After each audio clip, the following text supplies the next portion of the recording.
What's up, guys? It's Cale Brock here. I'm a filmmaker and a surfer, and today we're going to chat all about shoulder rotation. It is by far, I think, the most impactful principle that you could keep in your mind while surfing in order to progress super fast. I can pretty much guarantee that if everybody optimized their shoulder rotation, that their surfing could improve by at least 30 to 50%. I was sent this video by a client up in Queensland. I did a video analysis for him, and what was really evident in his surfing is that it was being held back, it was being limited, it was being under radicalized by a limitation of shoulder rotation.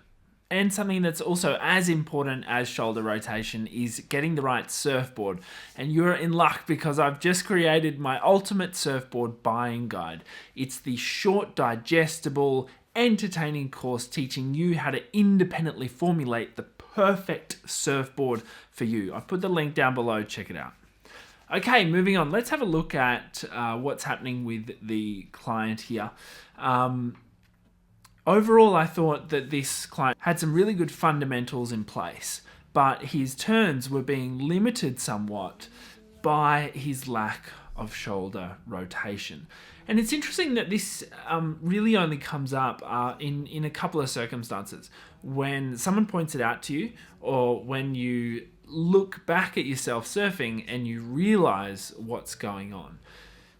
The shoulders move independently, and we can almost think of each arm like a direction point, like a rudder, like a sail, a controlled drag on our upper body, which really translates into surfing.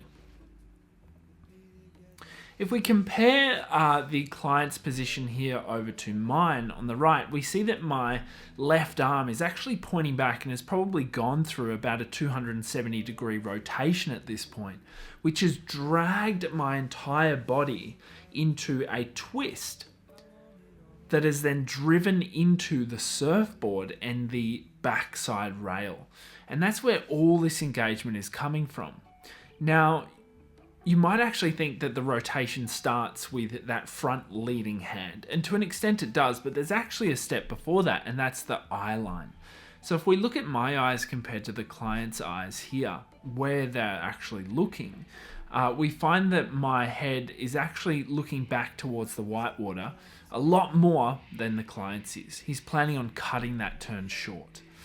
Now, if we play this out, at this point, we see the shoulder rotation at its apex, and mine has actually pulled back upward into the whitewater to complete the turn.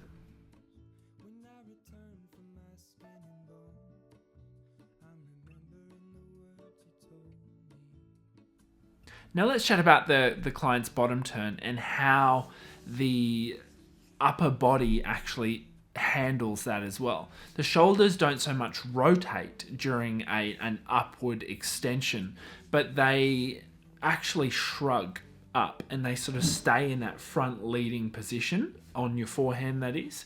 And notice how there's almost like the surfer is actually shrugging on the right here, his shoulders to really get light and extended at the top. This is the point at which you're almost like a sail with these shoulders, with these arms. And then the next moment is where the compression occurs. So this is after I've gone up, after the surfer's gone up and captured all that air, that wind, that force from that power zone. They then want to control that and harness it in the coiled spring. And the shoulders in this instance are actually sort of hovered and close over the surfboard in order to hold all that kinetic potential within the mid-torso. One mistake that a lot of people do make is sort of allowing that shoulder to start too far in front and thus feel a little bit too drastic to actually go all the way behind. This is where, again, I'd rather like to see the client's arm rotate back over the body to act as a pulling mechanism on the rest of the torso. To the degree at which your front arm is sitting in front of your body, in the opposite flow of the desired rotation, it's going to limit your surfing. We can also see it here with a client who was really somewhat nervous to rotate her arms for fear of falling off the surfboard. And as a result, she stayed very straight over the board and almost had to sort of ski balance with her arms. If we look at the difference in the eye line there and the back arm, that's really what's driving that body to come off center over here on the right, and really reinforce and radicalize that tail engagement and that rail engagement for a better turn. So I explained this to the surfer. There's a nice little dolphin behind her there. And throughout the session, she actually improved again and again with her top turn, and this was the end result. To have this sort of progression in just one session, I've actually documented this surfer's 3-month journey, which you guys can check out. And to have all that in one session is quite significant. Take me back where I belong. I want it all. I had a feeling, but the feeling is all gone.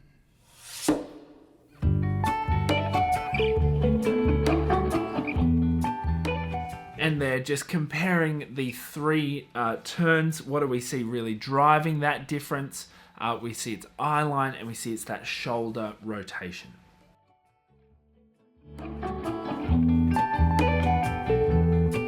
If I could take you back to my youth and show you what I wish I knew.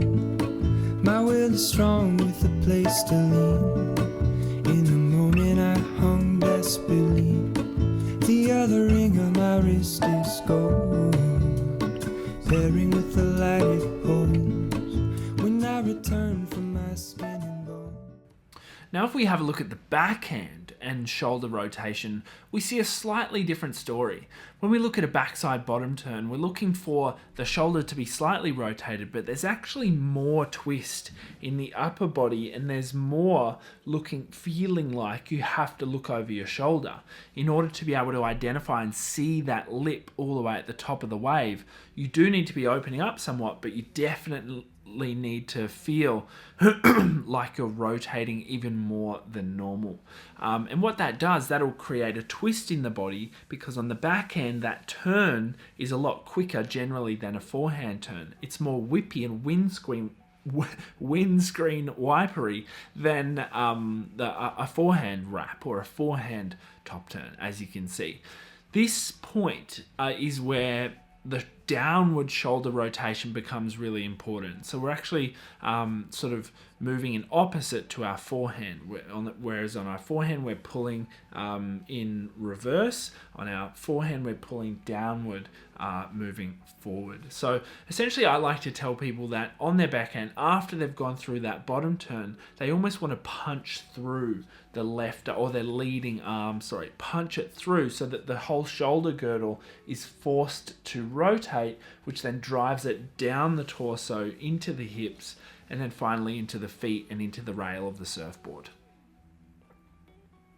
You can practice this over and over again in good backside waves, but also on a surf skate. So if you set up a routine on the street where you can constantly practice that bottom turn to top turn scenario, both on the forehand and the backhand, it offers up a chance for deep repetition, which is actually quite hard to come by in surfing unless you go to the wave pool every day. I can take what I need to get by. It doesn't make it easy.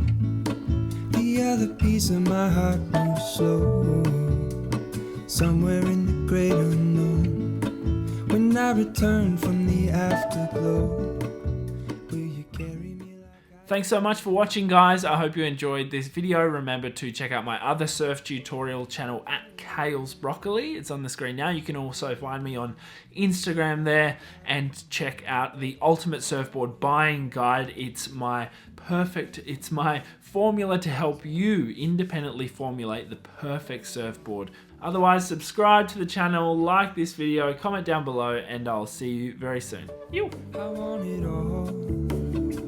I had a feeling, but the feeling is all gone.